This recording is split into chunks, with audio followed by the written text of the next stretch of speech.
Hey guys, welcome to Sabby Sabs podcast. I'm your host, Sabrina Salvati, and something huge is happening in Washington State. And my special guest here today is here to talk about it. Her name is Laura Fielding. She's the executive director for the Red Berets for Medicare for All, and she's a board member of Whole Washington. Hi, Laura. Hi, do I call you Sabrina or Sabby? Either one is fine. Oh, hello. Thank you for welcoming me on, Sabrina. It's really nice to meet you. Yeah, thanks so much for coming. So I've heard a lot of buzz about this. I've seen it on Twitter, I've seen it on Facebook. And so for people who may not be aware, Whole Washington is fighting for universal health care in Washington State. Can you explain to everyone what exactly is Whole Washington and how did this all begin? Yes, absolutely. So Whole Washington is a coalition of grassroots healthcare professionals, organizers, working class people. I myself am a holistic healthcare practitioner. We have a couple of nurses actually on our board. But yeah, we just come from all different walks of life. And exactly as you just said, we're working to pass universal single payer at the state level here in Washington State. But more broadly than that, we endorse organizing at every single level. So since we were founded in 2016, basically it's always been the motto and the organizing model of Whole Washington to be, just of by and for the grassroots, always organizing at every single level. So while we are getting ready to launch a ballot initiative, which I guess maybe we'll talk more about further into the interview, we're always doing actions for the federal legislation as well. So basically, we organize for all good efforts. We just did you might have also seen on social media, we recently just did a sit-in to try and pressure Representative Derek Kilmer to co-sponsor Representative Jayapal's bill. So we've been working on all fronts, and that's the strategy that we hope to kind of put out there so basically in 2016, a few organizers who had worked on Initiative 735, which was to overturn Citizens United at the state level, and they worked successfully on that ballot initiative. And then what happened was several of them had also worked on Bernie Sanders, had been delegates and organized for Bernie Sanders 2016 run, and they could kind of see during that summer, the writing on the wall was that he was not going to get the nomination. So they were fresh out of this ballot initiative effort, and that really inspired them. And then they started thinking to themselves, well, why?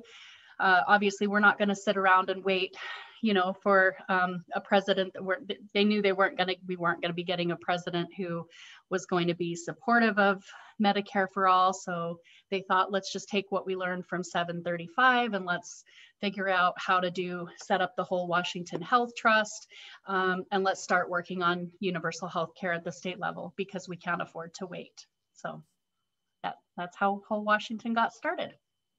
Awesome. No, I think this is such a great idea. Like sometimes you just can't wait for the federal government to do things. You'll be waiting forever.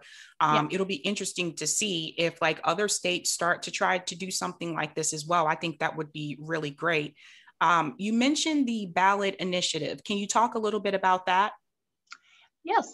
So we've been through the whole, our legislative session was, pretty much over with. We had Senate Bill SB 5204. We had 7 co-sponsors. We were not able to get even a public hearing, although we had a lot of pressure. So, but, again, it's about kind of fighting on all fronts. But that's the way it's supposed to work, is you're supposed to have a prime sponsor and co-sponsors, and you're supposed to be they're then supposed to schedule a public hearing through both the Ways and Means and the Healthcare Committee, but our Washington State Senate Healthcare Wealth Care Committee actually has taken a collective of over $1 million from the insurance lobby, pharma, and private hospitals, chaired by Senator Annette Cleveland. So we were not able to get a public hearing for our bill.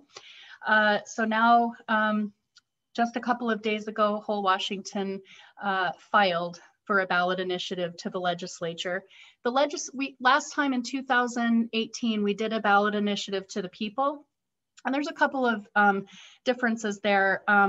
Mainly the reason we've chosen to go to the legislature this time, which will actually, if we gather the signatures that we need, which we need 350,000 signatures, they need to be wet signatures.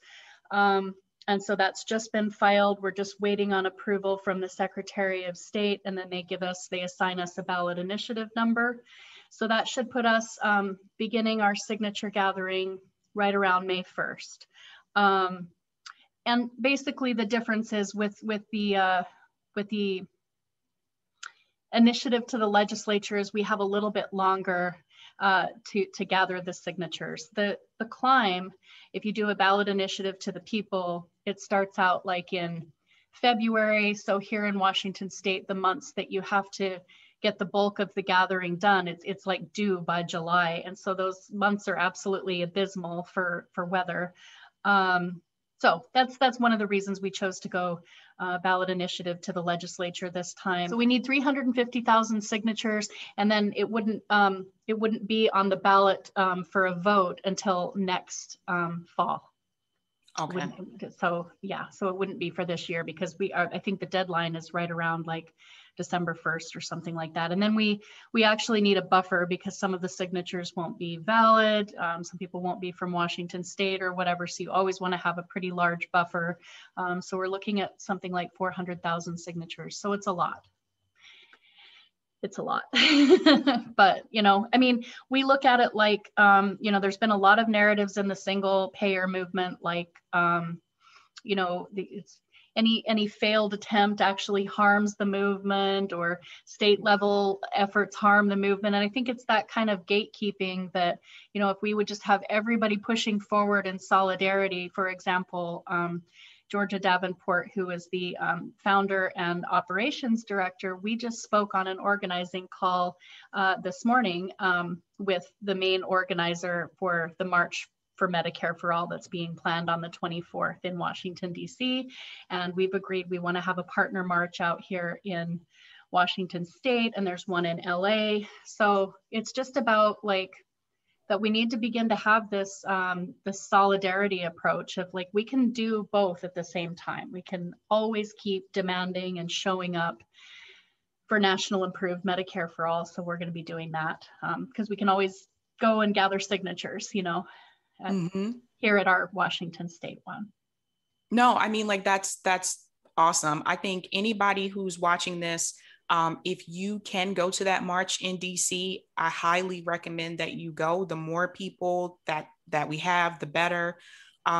So I know that one of the issues that Bernie ran into during the debates when he talked about like Medicare for all, and I think you saw this probably multiple times, a lot of times the moderators would say, but how are you going to pay for it? How are you going to pay for it? And like those of us that are kind of deep into this, like we understand how this would work. But for people who may question that, can you explain to people how would this be cheaper than using private insurance?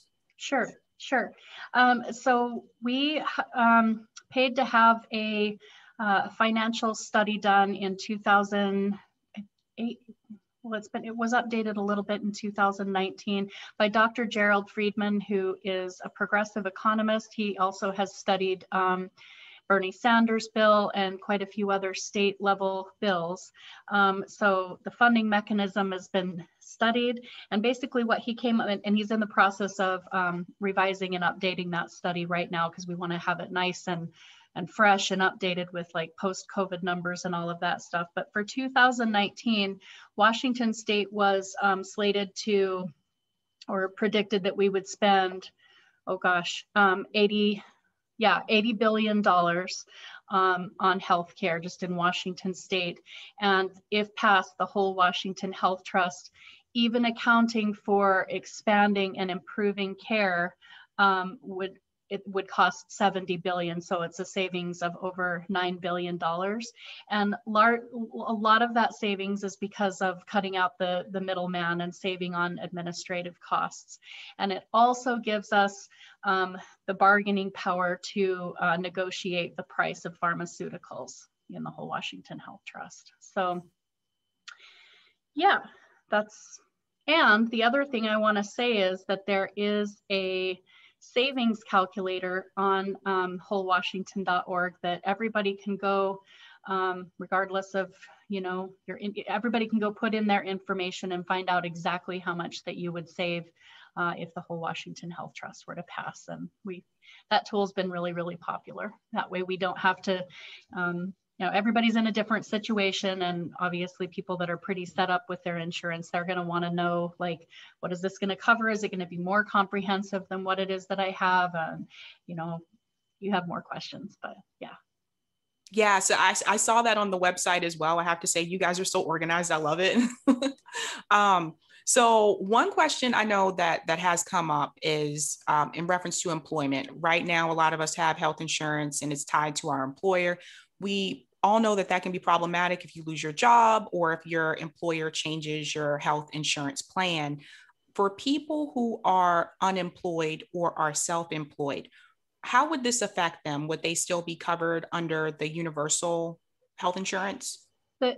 Everyone will be automatic, that is in those circumstances, will be automatically opted in to the whole Washington Health Trust. And yes, well, as long as below the federal poverty line of 200, what is it? Now I have to check. It's 200% of the federal poverty line will automatically be opted in and will be fully covered.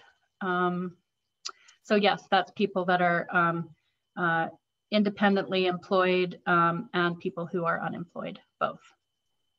That's awesome. That's really good news. So I want people to hear this, because if you're one of those people and you just watch mainstream, media, they have talked so negatively about having universal health care. And I think it's important that you hear from people who are actively on the ground and are fighting for this, especially on a state level. So one of the questions that I think may come up for women in reference to reproductive services, let's say a female wants to get in vitro or, just reproductive services in general, would those services be covered under this as well? Yes, they are. All reproductive care is fully covered, including abortions, including in vitro, all of that. So yes. Because I know I think that was something that maybe one of the other states had run into, is that wasn't the case with theirs, but definitely it is under the whole Washington Health Trust. So, and also, vision and dental and auditory and mental health care in and outpatient for recovery treatment. Let's see, which is near and dear to my heart. That's a little bit personal, but yeah, I sought treatment almost a year ago, and I have, because my family has the VA, and I have TRICARE, so almost all of my treatment was covered.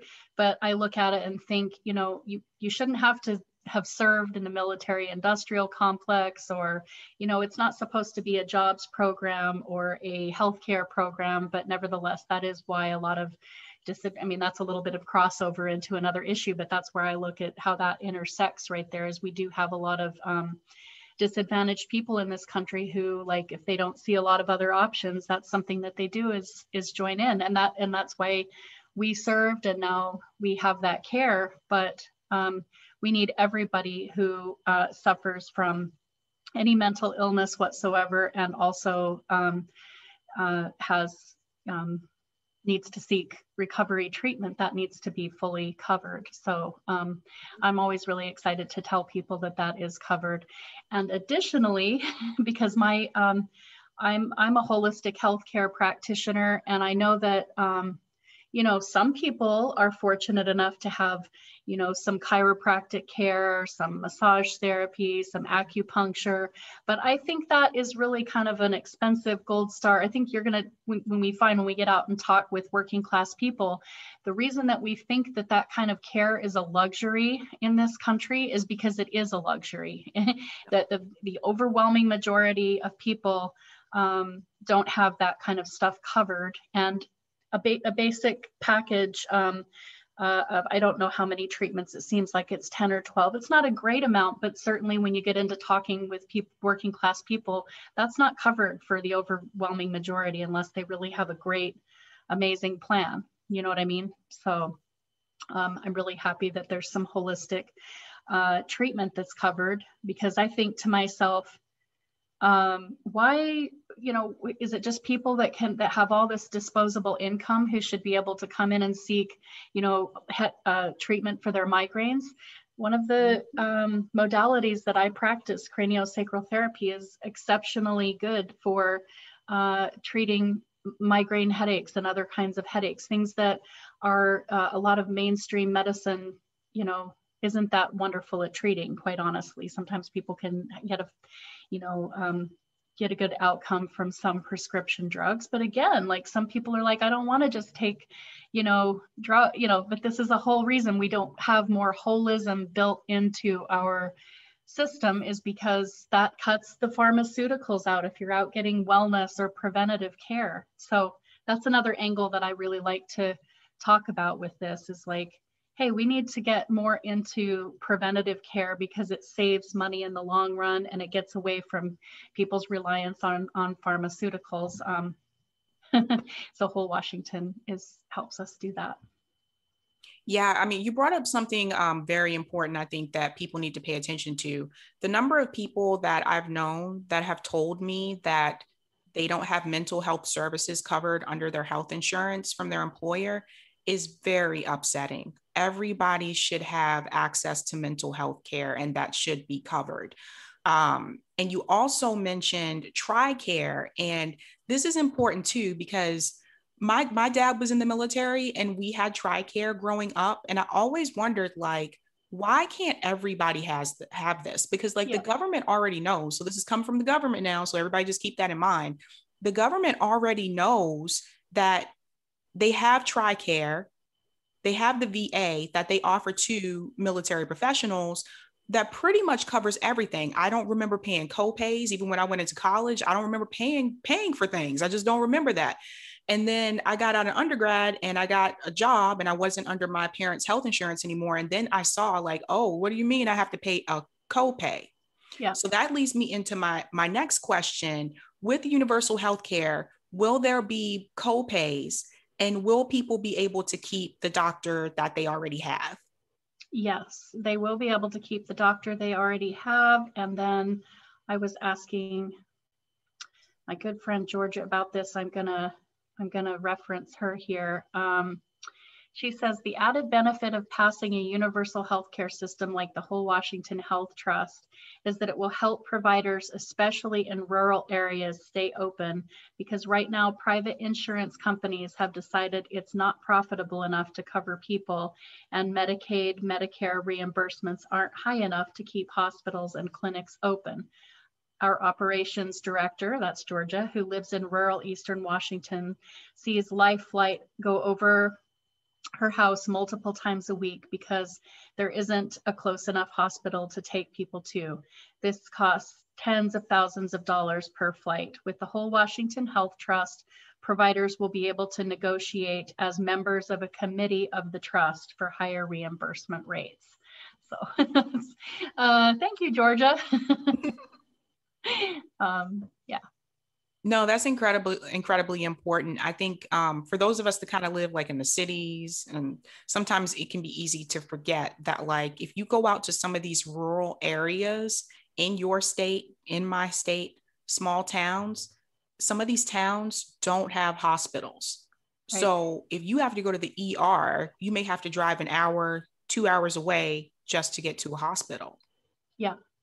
Yeah, which, you know, so I was saying to Georgia, I said, wow, it just seems like, because typically Eastern Washington, and anytime when you get more rural, it gets to be more conservative. So she actually ran for state representative this last cycle as a Democrat. And I know I helped out a lot with her campaign. I did a lot of postcards. I did a ton of text banking. And she actually, for the fact that she had recently moved out there to the area, and the fact that, you know, here she is a strong progressive, she actually got, I think it was like 30% of the vote, which I think, you know, under her circumstances was really, really good. Well, she ran primarily because it's so difficult to get any kind of press coverage for whole Washington. So she actually really just wanted to kind of, I mean, yes, it would have been great if she could have won in that district, but as a first time around, I don't think she was expecting to. She just really wanted to get the message out to rural folks about whole Washington. And you know, my experience through sending tons and tons of text messages, we got a lot of positive responses. And then of course, we got a lot of people that have unfortunately been very, very propagandized by, you know, so a lot of conservatives who've been very propagandized about it being, you know, communist or socialist and all this stuff. And that's just, you know, but we're fighting the media, as I see it, we're fighting the media narrative. The propaganda exists on, you know, from both Fox News and as well from MSNBC and CNN and New York Times, all of them, they all have their certain ways of running this kind of narrative of how are we going to pay for it, which you asked about earlier. And it's like, wow, the simple answer to that is we already pay for it. We already pay more than double what most other industrialized countries pay. And yet our outcomes are very, very low in comparison. And we don't even get a lot of the care that's covered. Most people are, we talk all the time about people who are uninsured, but we have so many people who are underinsured, as you know. So I think that's one of the main things that we're going to, struggle with. But kind of, that's, in my view, that's one of the most valuable things about running a ballot initiative is that, we can sit and talk about like, well, we need this at the national level, and of course we do, but what happens is we need to get out into our communities. And so one of the main values of a ballot initiative is that we're actually getting out into the community, having these face-to-face conversations. And one of the things when I'm talking to a more conservative person is that I will ask them if they agree, or, what is their experience about the legislator? Do they know that our legislators on both sides of the aisle actually take a lot of corporate money? Yes. Well, would you like to, do we at least deserve to take this to the ballot and have people vote on it? Because really our legislature is broken. And if anything kind of gets people kind of thinking and at least on the same page when it comes to that, it's that across the aisle, there seems to be this increasing awareness that, our representatives aren't representing us. They're taking all this corporate money. So that's kind of a common link that I find when I go out and talk to people. So, but it's a lot that we have to do, that we have to get out and kind of dispel all of this propaganda that we saw it happen to Bernie in the debates. Just a constant onslaught of insurance talking points. I should let you get some more questions, and I'm kind of excited to mention this documentary that's happening as well, which I know is a separate issue. But there's Kenny Ballantyne is actually doing a documentary on whole Washington and on the whole Medicare for All movement as a whole. And he had heard my interview on with Ryan Knight, and I think if I can just say one thing about that, what's so exciting is that he's planning to get. He has scheduled all of these different perspectives. So here he's gone and interviewed Ryan Knight, who is, left on the political spectrum, but now next month he's going to be going to Utah to interview Dr. Joe Jarvis, who is a conservative, but who has been advocating for universal health care, single payer for decades. And also, oh, am I allowed to say that? Perhaps not. There's like announcements that of people that are being interviewed who are for the documentary, but I think it's just so well timed because he, after coming up and doing that first weekend of filming here in Tacoma, Washington, and interviewing a lot of local activists with Whole Washington, and then Scott Denoyer, who, as you know, you're probably familiar with his story and how he lost his son. Like he traveled out from New York, you know, so he's just putting together this big coalition of people who are both from the state level organizing and kind of national, and also people from kind of lots of different walks of life, you know, so that we can dispel this notion that it's just a bunch of far leftists who want this. So I think that, you know, having an interview by a conservative doctor who has written books, it's called it's the Purple World, Healing the Harm in the American Healthcare System. And I'm kind of slowly making my way through his book, but he's been advocating for he's thought for some time that the way that it could be successful or pass would be state by state. And of course, I think there's still a lot of people that maybe don't know that is how Canada passed it, was province by province. And the more that we can kind of just let people know that, just like we've been doing with marijuana legalization and Fight for 15, and you know, that's how we got to equal rights for the LGBTQ community, you know, was state by state. So hopefully everybody can just start to see that we're building community from the ground up with state level efforts. Yeah, and you brought up a good point. I definitely saw a snippet of the documentary on Twitter and like reshared it, and I was like, "Oh, this is gonna be so good! I can't wait for this to finish."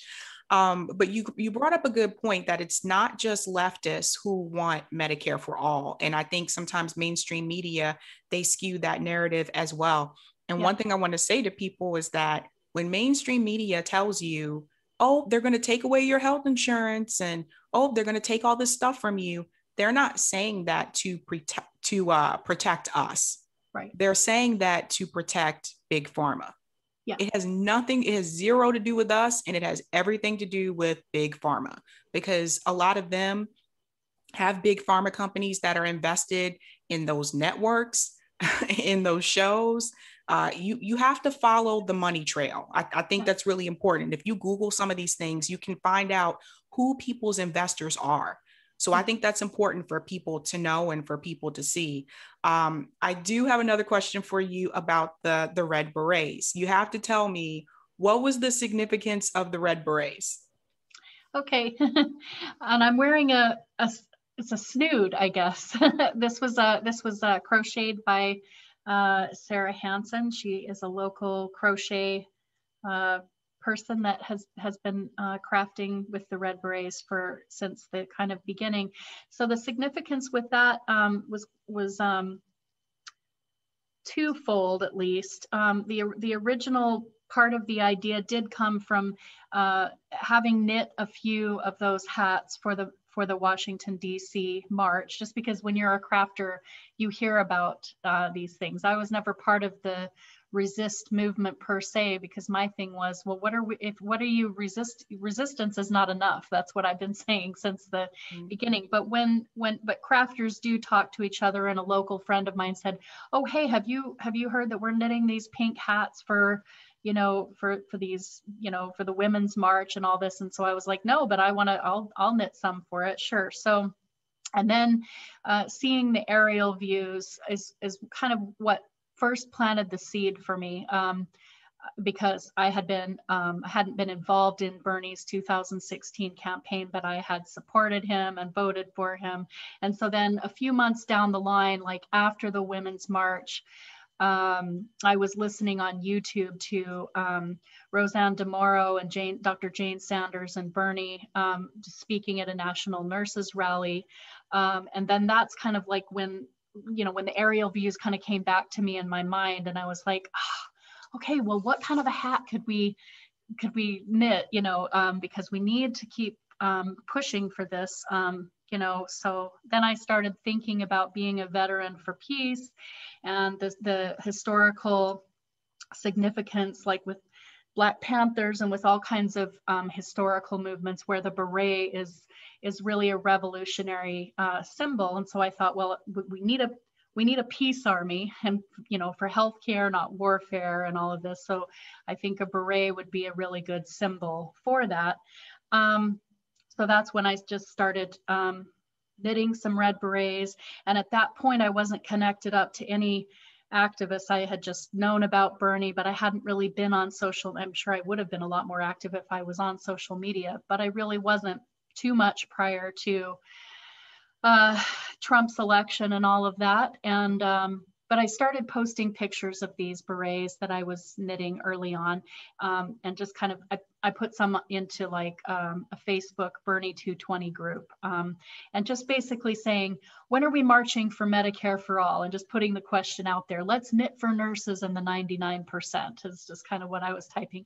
And people would like and all of this, but nobody wanted to kind of say, okay, when should we march?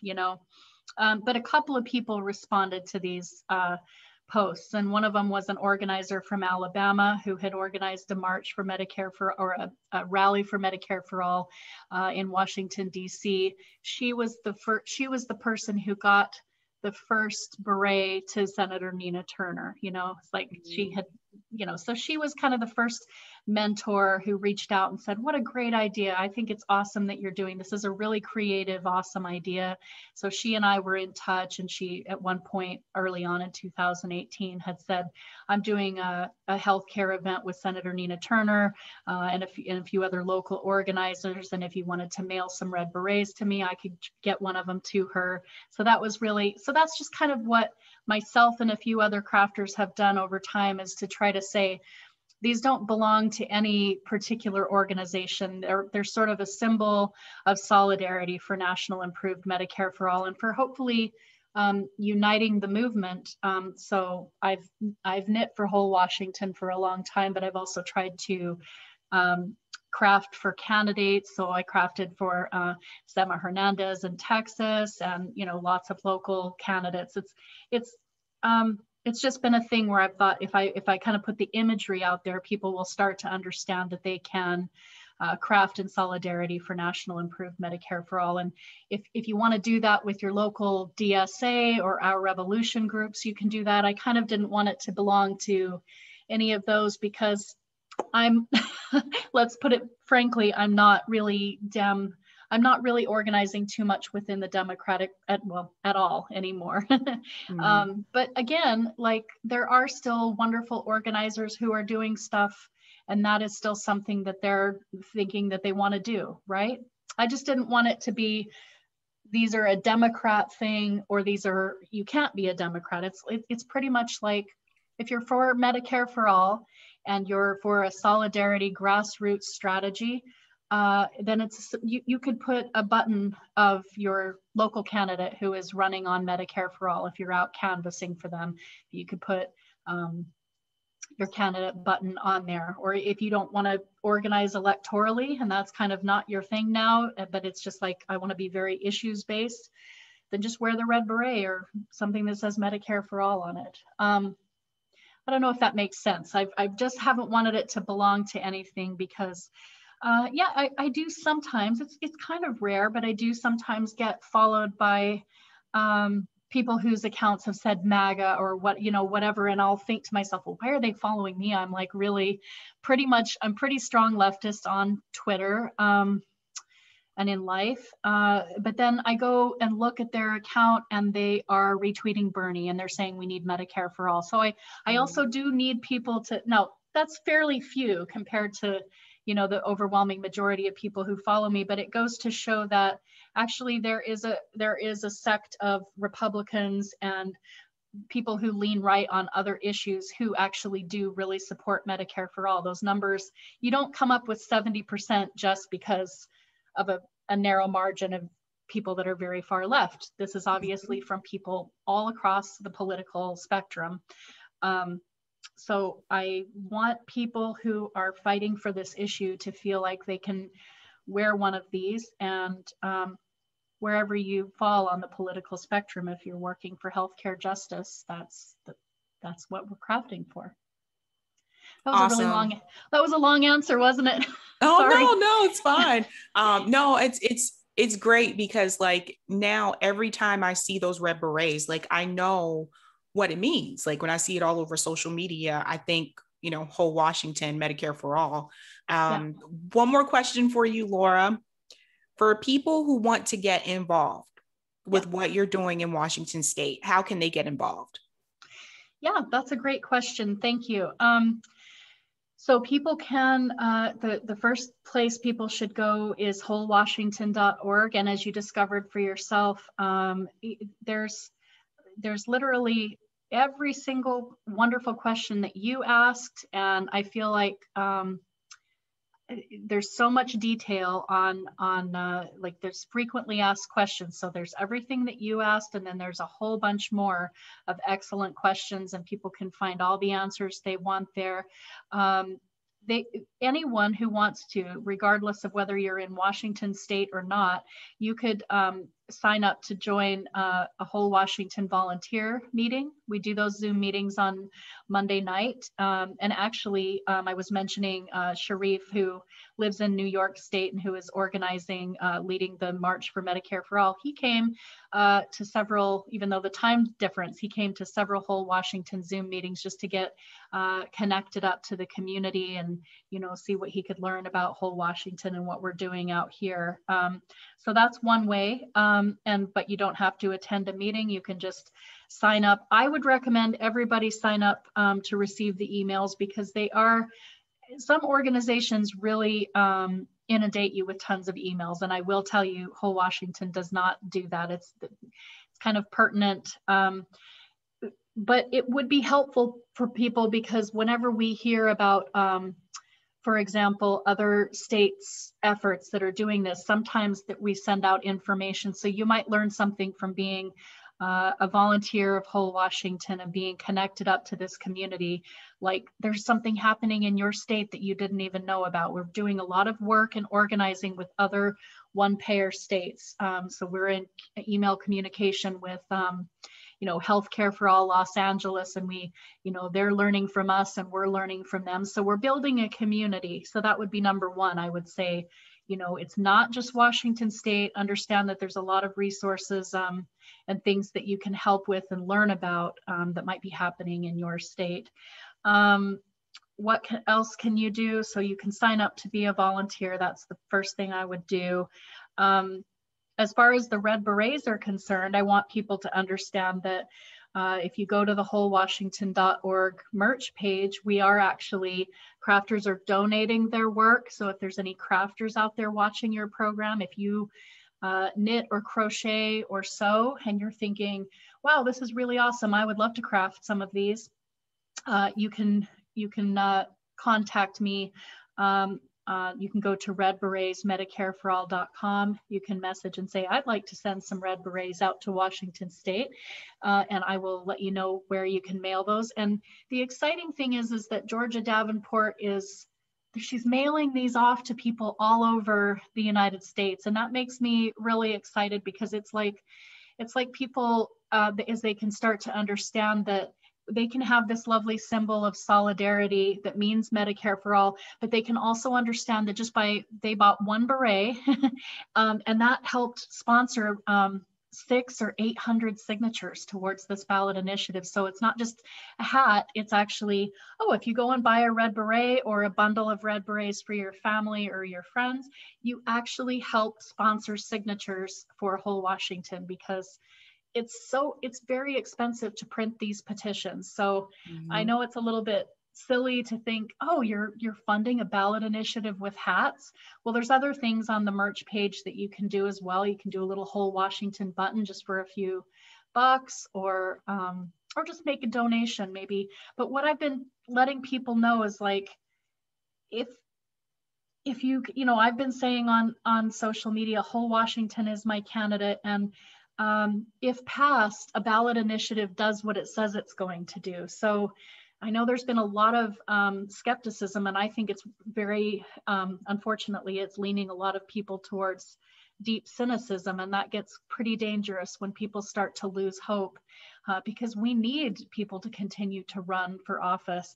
But unfortunately, when we don't see leverage and power being used, to throw an example out there, force the vote. I was a strong proponent of force the vote, because, you know, I feel like we're at a point where we need very, very bold action. And even though we only have a few progressives in Congress, we need to see those kind of bold moves happening. If we want to see people continue to still support grassroots candidates, they have to see that they're actually being fought for. So I guess what I'm saying to people is, hey, you know, I donated a lot to Bernie Sanders' campaign. I've donated to progressives along the way who I know are fighting for Medicare for all. And I still have a few that I will support, but my criteria has gotten very, very strict over time. And I have to see people out doing the work and not just tweeting about stuff.